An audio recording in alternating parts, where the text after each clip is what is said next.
Join us on the Swim Monkey. Swim Monkey TV. On the Monkey.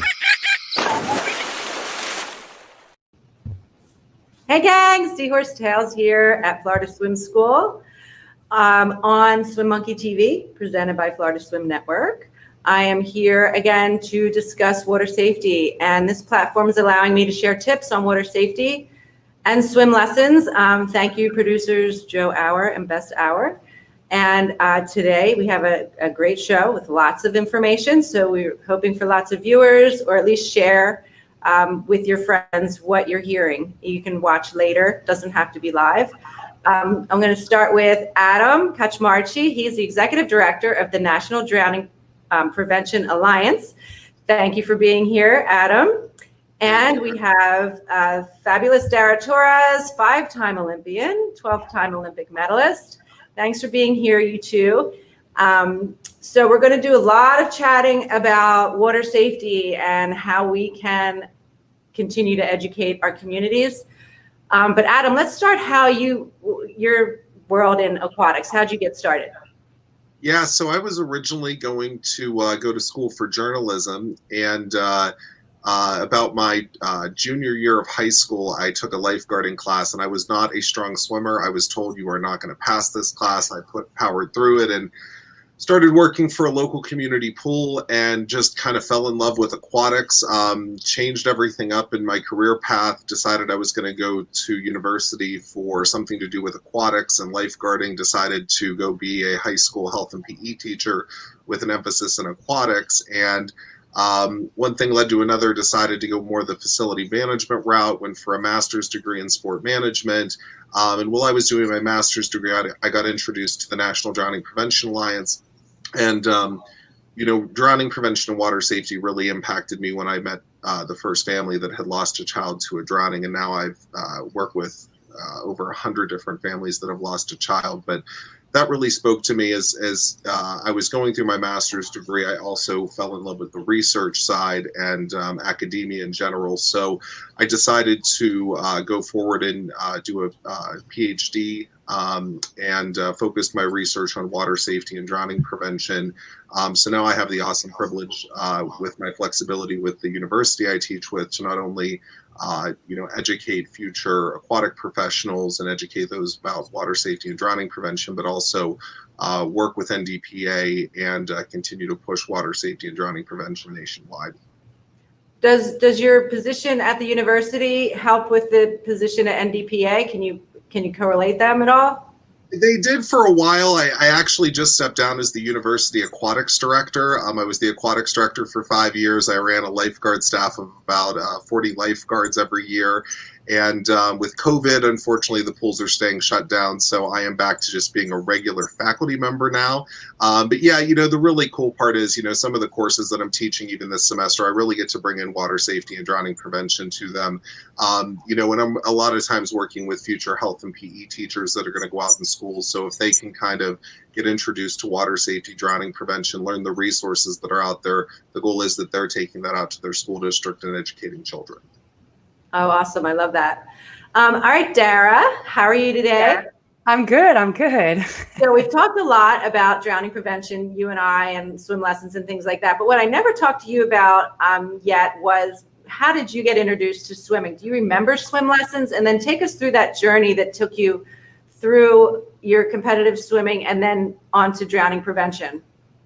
Well, I actually only realized that I actually learned from my mom, which I don't remember because I just recently found pictures of myself sitting on my mom's lap and in the pool and screaming. Like, you could just see my eyes are watering and I'm like red and I'm screaming.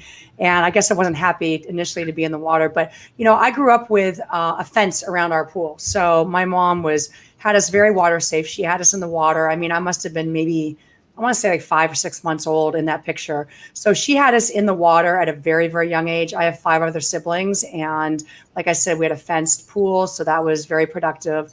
But my early years, the thing I remember, was trying to pass the swim school test in order to be on a swim team. And I took a lot of pride in that. I mean, I still remember starting off as a minnow and working my way up to being a shark. And once you got to a shark, then you can start and try out for a swim team. So I do remember that, but it really took sort of to get my memory going again, seeing those pictures of my mom actually teaching us how to swim, which I didn't know when I had asked her about that. But I really fell in love with the sport at an early age. And, my mom had me in a ton of different sports, but swimming just really stuck with me. I just really felt a love for the water, and I felt like one with the water.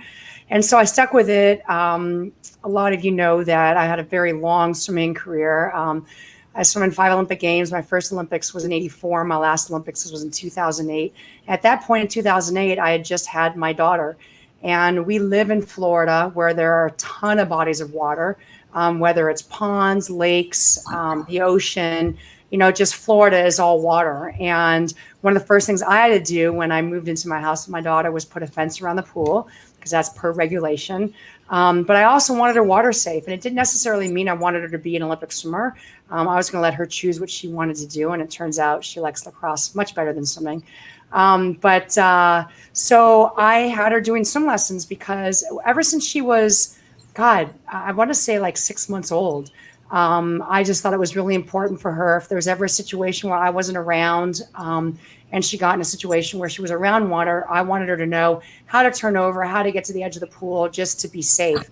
So I started very early on. And in fact, I remember after I had her, one of the first questions I asked the pediatrician was, so when can I get her in the water? And they were like, Dara, wait 3 months, at least until like her skin is all like, used to know it won't get, I guess, upset from the chlorine. And so I was like, all right, I got that, but yeah, I loved it. We started off with mommy and me classes, just so she was with me to get used to being in the pool. And then one of the things that I did really early on, even though they didn't fit her well, but I tried to get it to fit her, was to put goggles on her, because I think the first thing that kids don't like to do is get their faces wet. And so I thought, well, my daughter's very curious. So if I put goggles on her and it doesn't hurt her eyes and she can actually see, because kids, at that age, obviously have no idea that you can't really see out of water that well unless you have goggles on, or unless it's a very clear pool. So I put goggles on her, and she became one of the first first babies to put her face underwater. And all the parents were like, well, how'd you do that? I'm like, go get goggles. That will help, And so I really liked it. And then she went on to do her own swim lessons, and then started off on a swim team. And, I just feel like it's very important for kids to really learn how to swim. I became involved with Princess Charlene of Monaco's Drowning Prevention Foundation, and I'm the vice president for the U.S.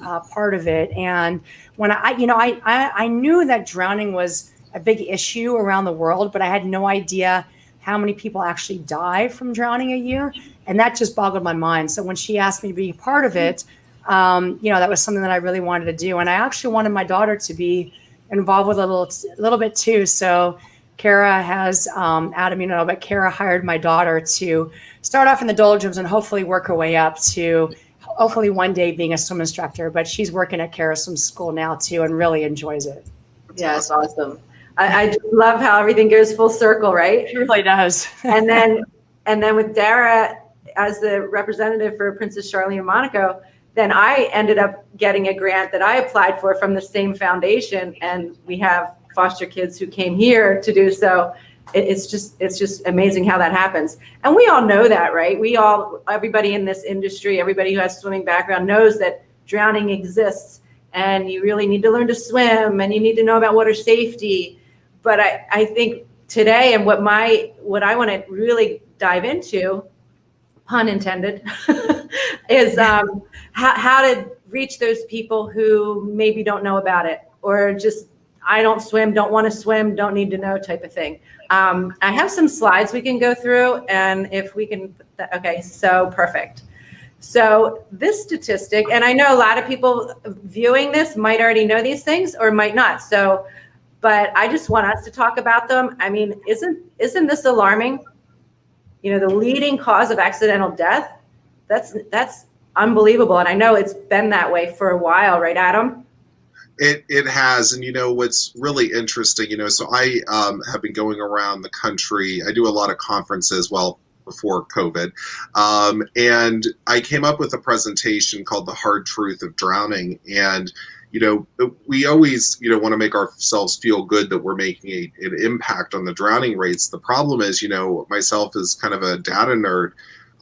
You go back to 1981, which is the year that the CDC has drowning statistics publicly available for. You go back to 81 to 2001, and it drops in half.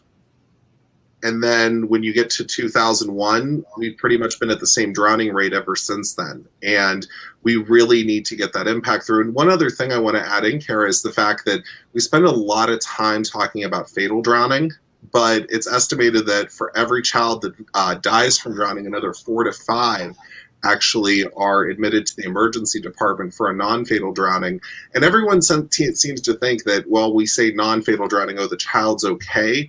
But there's 2 categories under non-fatal drowning, and that's no morbidity and morbidity. And that morbidity means they can have a traumatic brain injury from their brain being deprived of oxygen for so long. So just, when we look at those fatal statistics, it kind of draws people in, but the problem's much larger than that. Yeah, for sure. And I'm glad you brought that up, because even people who have had these incidents say they had a near drowning, but if you have that incident, it's actually drowning, just non-fatal, like you said. Exactly. So I think that just is more education that, people need to realize.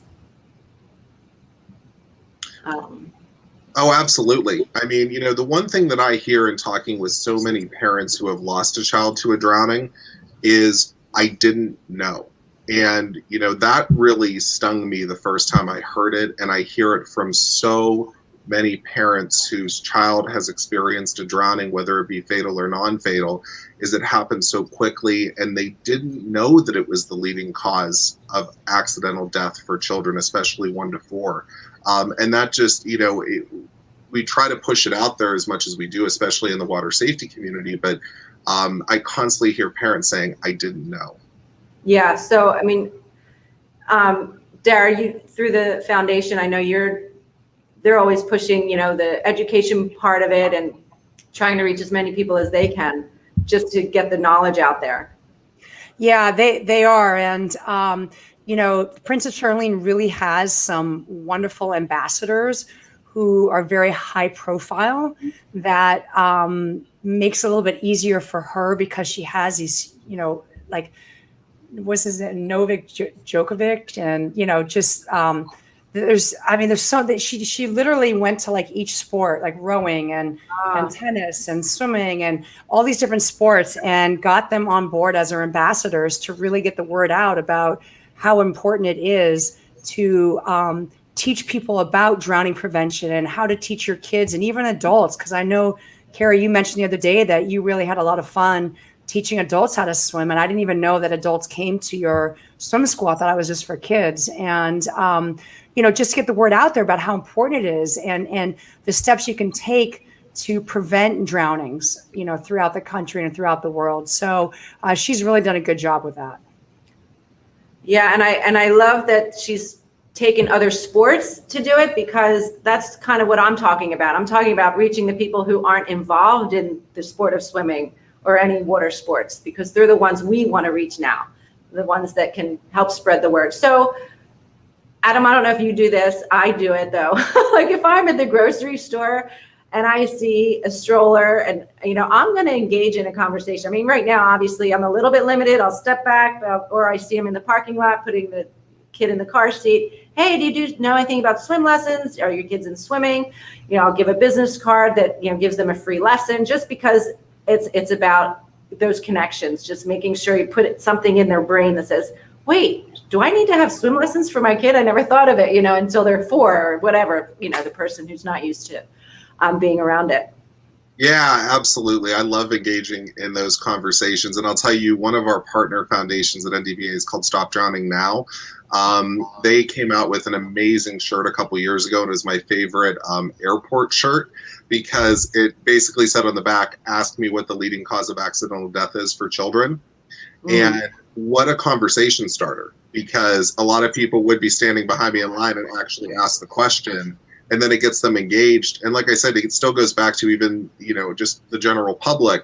They were just shocked. I mean, they're used to hearing motor vehicle accidents or falls, but, to hear that drowning is such a leading cause takes a lot of people by surprise.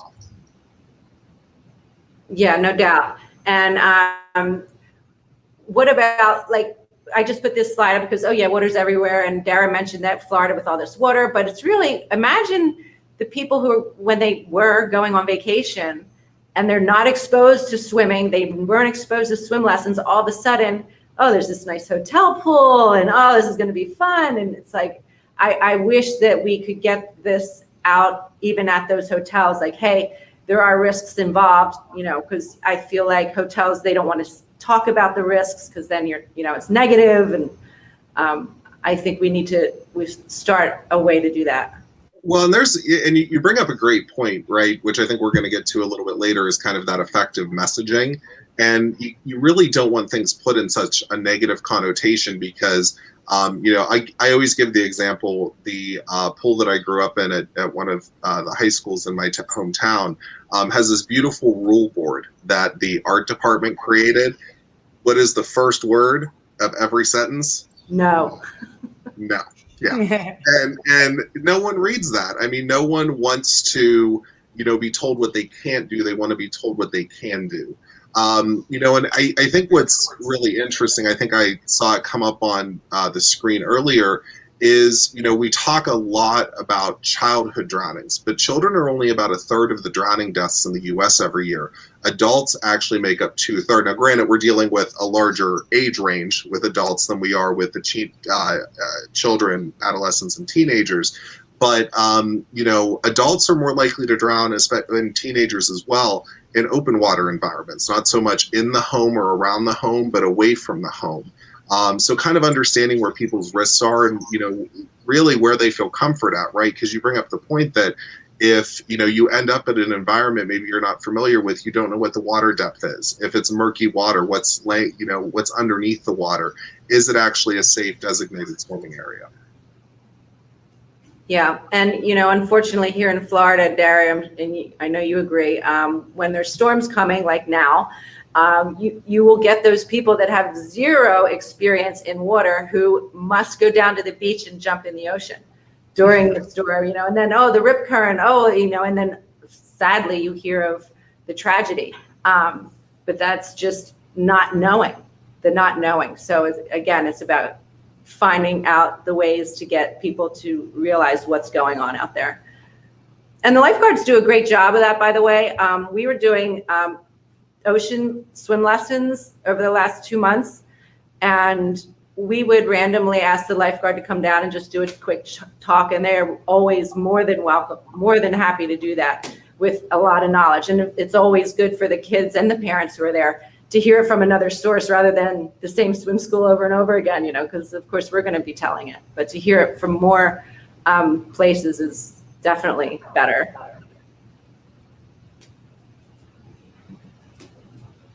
Let's see. I just want to go through these slides, but I don't want to put them all up. So.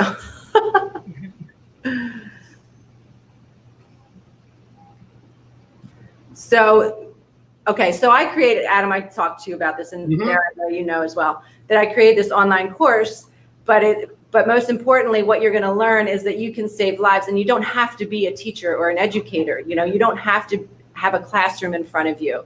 There are so many materials out there and resources, Adam, like you said, that I know they're on your website because I looked through it.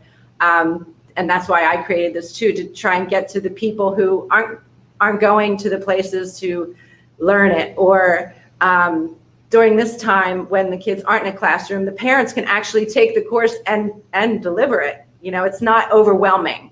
And that's what I'm trying to get out there. It's not an overwhelming information. It's a wealth of information, but it's not overwhelming, Dara, what are your thoughts on that? Like, if you're home with Tessa and she was 2 years ago, would this be something you would want her to learn about if she didn't have swimming in her life at some point? Well, first of all, I remember when you created this program, and it was well before this whole COVID thing happened. And the timing of you having this now is just unbelievable because people are still home. People are still quarantining. I know some people are getting out, but there's still some states that are closed. I mean, it couldn't be a better time for adults to have their children in front of a computer, and it's family time, and you can teach these kids about water safety and how important it is, for drowning prevention and what you can learn on your course. And so you really did a great job with putting it out there. And, it's very detailed, very easy to follow. It's a perfect time for people to start going on this and learning about how to prevent drowning. Yeah. I mean, of course, I agree because that was the reason I did it, but I appreciate you saying that. The course, okay, Dan Harrigan has a question. The online course is a great idea. Get that message out. Yeah, Dan, that's what this show's about for me, is getting the message out and educating more people. Because I know I've said this in past shows, that the reason I created this course to begin with, Adam, we talked about this when I first did it too, was because even though we're offering free lessons to people who need it, if they can get here, there's still those who can't get here. So my thought process was, well, where are they so we can reach them too? And my answer to myself was, they're in the classroom. So let's create a course where perhaps a school will put it on their curriculum and let their PE teachers or another teacher present it to their students, because any part of this information or any part of any information you get on your website is going to potentially save a life. It has that potential. And isn't that so strong? Like a little bit of information. Oh, it's huge. And, the biggest thing that, the phrase that I kind of walked away with, so I went to the World Conference on Drowning Prevention back in 2017 when it was in Vancouver. And the whole theme of the conference was, we want to kind of plan and approach this as a global or national issue, but drownings are really prevented locally. I do a lot of, I've said going around speaking, doing these webcasts, doing webinars. The resources are out there, but, the biggest thing I've been telling people, because I often get the phone call from someone or an email, how can I help NDPA or how can I volunteer? Well, go start a local water safety task force or coalition. And what I have to say is the most exciting thing, just like this course that you've created and did such a great job on. There's courses out there, there's information out there. A number of the national organizations right now are working on what's called the U.S. National Water Safety Action Plan that'll be due out in early 2022. And it takes a while, but we're building a comprehensive approach to make sure that this can be approached not just at a national level, but a community, a county, a state level. Because if everyone in their community is exposed to it, we start to create a water safety generation. I often refer to it as like the whole seatbelt thing. I was up visiting my grandmother yesterday, and she gets in my car and, the thing starts dinging because she doesn't put her seatbelt on, and she's kind of making all these, she's upset. She doesn't want to put the seatbelt on. I watch my parents think about putting the seatbelt on, and they eventually do it to turn the dinging off. For me, I grew up in an age where it's just natural. You just reach across, put it across. You would never think about being in a car. That's where we need to get water safety to. And it's not going to be, I often say to people, this isn't a, short race. This is a marathon. And the more people we have involved in the conversation, the more tools that are out there like your course, the better impact we're going to have. Kara, I think that, everything's sort of word of mouth, but nowadays it's not really word of mouth because there's social media out there and everyone's on their phones. And so word of mouth is really posting at places and getting other people to post at places and really get it out that way. One of the things that my agent really gets on me about is if you have something you want to share it so other people can learn from it. So for example, during COVID, for me, exercise kind of kept me sane. And so my agent's like, start posting, things on social media and get it out there, and people will start doing it. And, it's amazing, even though in the old days we called it word of mouth, what social media can do to try to get the word out there about this, about your program, about Adam's program. Completely. And actually, isn't that on our agenda? Do we have Christina in our waiting room? You like my segue? I love it. We can get rid of this slide and pull on Christina. So hi Christina, thanks for coming. Of Christina, course. How's it going? Christina is the social media manager for Dara. So I know she has a plethora of information to share with us that I Dara hope so. introduced. I hope so. Yeah. No, Dara and I, we always talk because Dara has such wonderful points. She obviously is well into the swim community and very well educated on all the drowning safety precautions. And the biggest thing you can possibly do if you have this platform is share that material. So anything from stories to videos to anything. I know she started posting about her workouts and doing workout videos. And, those videos were picked up by companies like ESPN, and People Magazine shared those. And it really has the opportunity to go viral because what social media does and what social media is it's a community. It's a community with a very large megaphone if you're someone like a Dara or a social media influencer. And it really allows you to create a dialogue where a simple, I don't know, maybe an ad wouldn't. With social media, you have the ability to connect with your audience in a new and kind of exciting way and kind of interact with them. So if someone comments like, why should I do this, Dara? Dara has the opportunity to kind of come in, or anyone has the opportunity to come in and say, give the answer. Whereas with a traditional ad, there's no sort of dialogue and system in place to continue the conversation. So yes, I'm a big social media girl. I think it's kind of the best way to communicate any sort of message to an audience. Adam, do you have any questions for Christina? I have some, but you can go ahead too. No, go ahead. I'll let you start, and I'll kind of follow up. Okay. I have a question. Yeah. I probably mentioned it before to you, possibly, but we're trying, like I said to Adam and Dara, we're trying to reach people who are not involved in swimming because they're the ones more at risk. How do you suggest we get to those people? And is it someone like Dara because she has so many followers as an influencer and just that way? Yeah. Tag her. So it's interesting. Yeah, that's a great question. I think it's interesting because I don't think that everyone who follows Dara is a swimmer. Correct. It's someone who wants info on something. They want info on how Dara lives her life.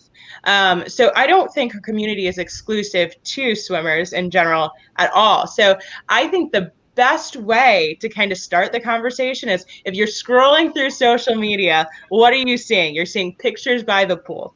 Pictures by the pool. You're going through, everyone has their cocktails maybe out, maybe they're racing, maybe they're training for swimming and exercise, but maybe they're trying to get that picture. And it's like, what is behind that picture? Are they taking the proper safety precautions? What is behind that shot? And behind that shot is so many different safety procedures put into place. What do you do if you're in an uncomfortable situation where maybe you don't have the skills to get that wonderful money shot with your friends in the middle of the deep end? I think there's so many things that are behind the photos that really can be brought out more. So I think it might be posting, hosting lives, like things to look out for. But ultimately, everyone wants that wonderful pool selfie. But how do we get that pool selfie in a safe way? That's the big question. And I think social media can do like a behind the scenes. So behind the pool, what should I be looking out for so I can get that money shot, but also be safe while I do it? So you're saying it's okay to comment to the pool pictures and say, hey, don't forget, think about this safety tip or something? I wouldn't 100% go right at them, but I would start something where we're talking about, stories and videos. So maybe it's Dara at the pool. She's talking about how she just got the best picture anyone's ever seen by the pool eating strawberries, because we have a few of those, right, Dara? Yeah, we do. But what is the safety behind that? And I think that opens up an opportunity to maybe say, here's this wonderful photo. I'm going to tell you how I got that shot. And let's now open up the dialogue for talking about the safety procedures I had in place or what I should be looking out for those who want to recreate the shot. Because we see that all the time. We see trending hashtags. We see trending photos where people always want to kind of take the next shot or copy what Dara's doing, copy what anyone's doing. But let's take it a step further and let's do it in a a live way where we're either hosting lives. Let's do it in a way where we're putting it in the copy. Let's do it in a way where it's like, how did I get this photo? Well, safety was my number one on the list. And let's talk about that a little bit before I go into, I put my phone at this angle or that angle, or I had the best hair and makeup team. Let's first talk about the safety and getting that photo. Well, and I'm going to throw something out here real quick too. And I think too, it really comes down to, especially when you talk about drowning, because it's such a heavy topic on social media. And the same thing almost with safety information, because what we've learned, and we put a big social media operation behind NDPA a couple years ago, and we've been playing this kind of experiment out over the past 2 years on kind of what does our audience engage with. And what we found is if it's negative or it's about, there was the drowning that happened in New Jersey that took 3 families, that content got shared everywhere. But there's a real rabbit hole that we can dive into when we talk about drowning on social media, and it can go really negative, and people tend to disengage from that content. And the other piece too I would throw out is a lot of parents, they believe they're really doing good for their children. And we never want to give anyone the connotation that they're a bad parent. So it's kind of putting it out as helpful tips, because you can get really preachy with safety information, and we've realized no one really responds well to that. Yeah. Yeah, that's definitely. I could definitely see that, fear-based marketing is not going to be as engaging, especially when we're talking about probably a topic where, if we're talking about pools, people think they know it. A lot of them have been around a pool. Maybe they can't swim the best, but it's just a pool. And that's obviously not the case. So how do you approach it in a fun and helpful way without making it seem so scary and fear-based that they're going to turn around and go the other way? So maybe it's behind the shot, behind the party. It's an inside look, an exclusive look to the safety precautions that you take when setting up for a pool party or setting up for that wonderful money shot of Dara stretched out in a bikini in the deep end, eating strawberries, doing something like that. It's how did we get to that point? And let's supply tips and quick facts and little hashtags that we can see over and over and over again and really create a movement out of that. Yeah, that's awesome. And so the hashtags are still prevalent. They're very important. Yeah. Oh, definitely. Definitely. Movements start with hashtags, big time. Good to know. Good information. Dara, do you have anything that you want to mention that you've been doing on your social media? I know you talked about with the workouts during COVID. I remember that every day. They were so good too. Of course, maybe I didn't try, but and it's funny. They're on some platforms I lost followers, and other platforms I gained followers. So it's just funny how, just I guess who follows you on which platform as to whether they really like it or they don't like it. I'm Christina really helps me. I'm lucky to have someone like Christina because she really helps me sort of get the message out there. I'm really trying to do messaging now, whether it's about the proper way to eat or certain things I like to do with my daughter or whatever it is. I just really try hard to get different messages out there. It's not just about posting a picture, although every once in a while a picture is worth 1,000 words. But for the most part, it's always nice to tag with something, when you do post something. Bess has a question for you, Dara. What's your favorite social media platform? I like Twitter only because I have the most followers on Twitter, but I don't seem to use it as much. I seem to do Instagram more, which Twitter I got right during like 2008 when I was sort of at the height of my career. And so I got lots of followers, and Instagram I started a lot later. So Christina's been trying to help me build up my Instagram a little bit. I have dabbled in TikTok, but my daughter just hates if I ever post anything on there. So sometimes I have to, every maybe 2 or 3 months, I might convince her to do a TikTok video with her and she'll post it and I'll post it. But it's so confusing, TikTok. I don't even know if I'm coming or going on that website. So Instagram, I'd say probably is my go-to right now. Christina, I have a question. If I'm trying to reach more parents, just for the education purposes of the ones who don't know about swimming? What's the best option for me? What should I be doing? Or As far as platform? yeah.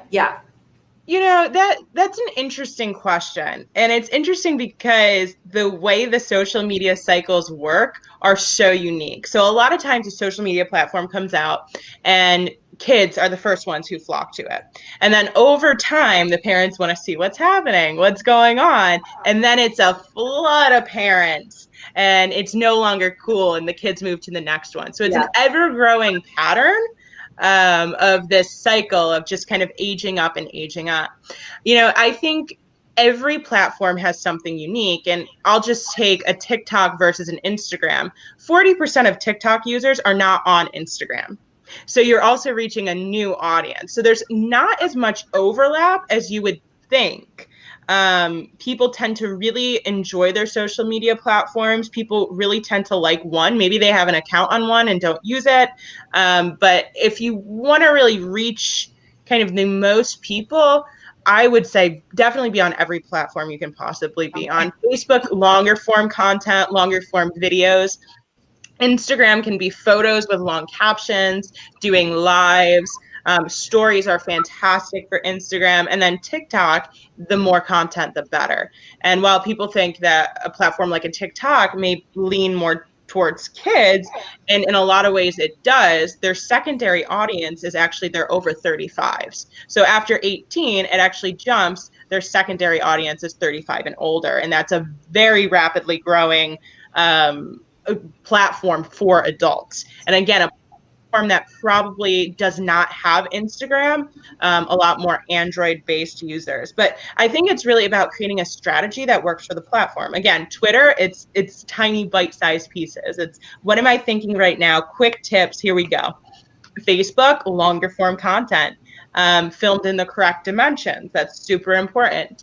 Instagram, video content is still awesome on Instagram. It's a little shorter than Facebook, but stories are great. Swipe up to read more. Maybe it's a blog where people can find out more information. And then TikTok, it's quick little bite-sized facts that are entertaining and fun and have that very, very much a special quality to it that it could stick in people's minds and they want to rewatch it because, wow, that was a really cool tip that you just gave. So it really is about having an integrated marketing campaign across all of the social media platforms and making sure that it's not just one message that you're reposting across all of them, but really a message that's tailored to that platform and the people on that platform.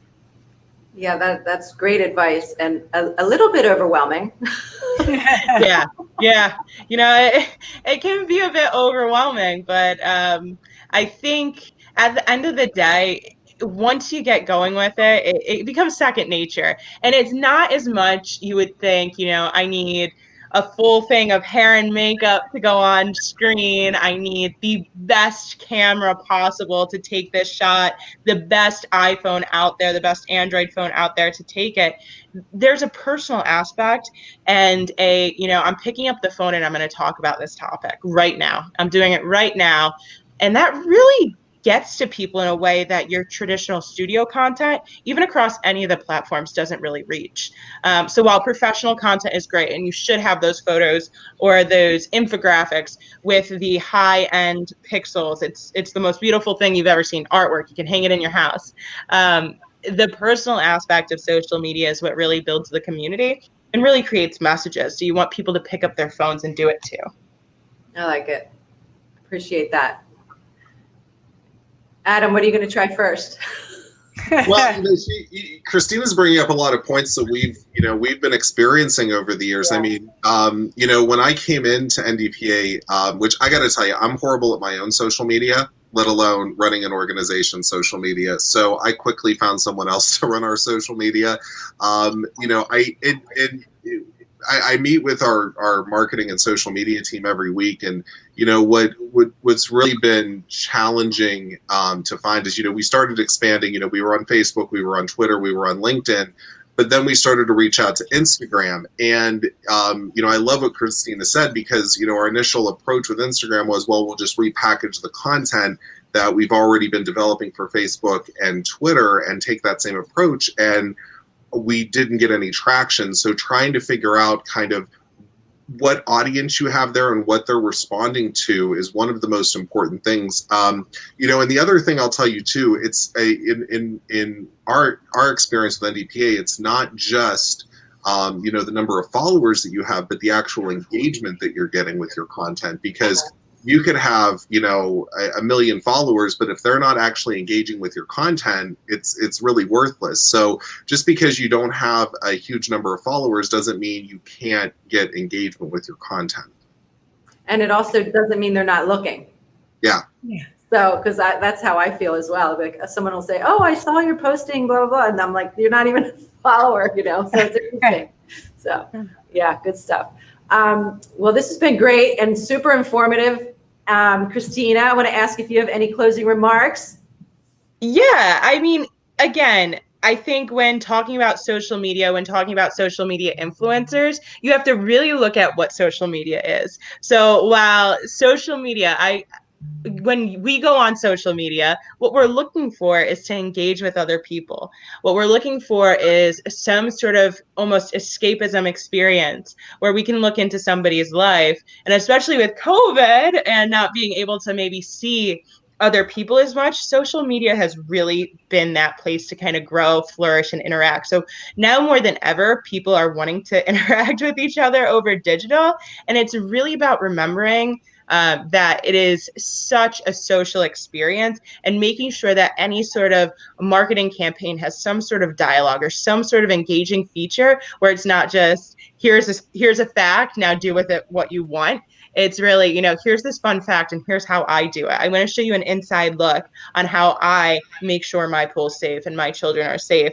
Tell me what you do to make your pool safe, as well as, integrating facts and analytics in there, because there are people who definitely want that knowledge. But I think if you always remember that social media is about a community and talking to your community, I don't think you can go wrong there. Awesome. Thank you so much. And I really appreciate your time being here. Thank you. I'm so excited that you brought me on, and I was honored to be on the show. Thanks. I figured that maybe we can give Christina some swim lessons when she comes back down. Oh, for sure. Absolutely. Oh, I will tell you, I was a synchronized swimmer. I was a synchronized swimmer, guys. Yeah, I know you were. I was just teasing. I'm ready though. Put me through the regimen. I went Dara's Olympic workout. I'm ready. There you go. Adam, what can we say with you? Last words. Thank you for coming, first of all, and your time. I really want to echo what Christina said in the importance of, really spreading this message. And I think social media has been such an important tool through COVID, because when you really think about, we hosted the National Water Safety Conference back at the beginning of April, and we had to move it virtually. And in talking with a number of drowning prevention and water safety professionals around that time, our biggest concern was seeing the drowning rate go through the roof this summer. And thank God it's risen a little bit, but it hasn't been as bad as I think what some of us thought it was going to be. Really, one drowning death is too much, so it's too high. But, we've traditionally in the water safety world really approached, getting messages out to community by holding community events, going to, a local farmer's market and setting up a table, doing an assembly at the school. And our traditional methods of getting water safety out, really aren't available or haven't been available for the past 6 months. And we don't know when we're ever going to get back to that piece where we could say, so said normal. So making sure that message is spreading, and, social media, I can't echo what Christina said enough, is getting it out there. And same thing, Kara, with the course that you've created. The more ways we have to connect with people and get this message out, the more impact we're going to have on the problem. Yeah, and I think people out there, just be creative. If you have ideas, let us know, because we're wide open here. Yeah. Thanks again, Adam. Appreciate it. We'll be in touch. Thank you. Dara, what's up? Hey, Kara. I'm looking forward to seeing you on Wednesday at Solid Core. Yeah.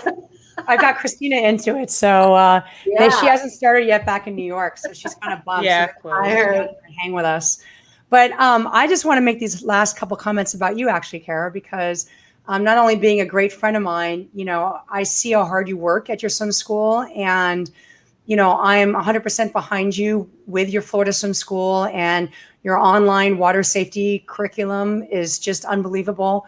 And with my experience, through working with you some and working with the Princess Charlene of Monaco Foundation, it proves that you really are an expert in safety and drowning prevention. And I'm hoping that we can still work together and with the Princesses Foundation and you, and really try to reduce the drowning statistics together. So kudos to you for all the hard work you're doing. And I'm very honored that to be your friend, but also that you've give Tessa a chance to really look and see what you do at your Florida Swim School. Because again, everything's word of mouth, and I know she talks about a lot with her friends too. Well, thanks, Dara. That means the world to me. I'm always humbled by your praises. So yeah, I will continue. Definitely. Can't wait to reduce drownings. All right, everybody. Stay positive and be kind. See you next time. Thank you. Bye. Thanks so much. Join us on the Swim Monkey. Swim Swim monkey. Monkey TV. On the Monkey.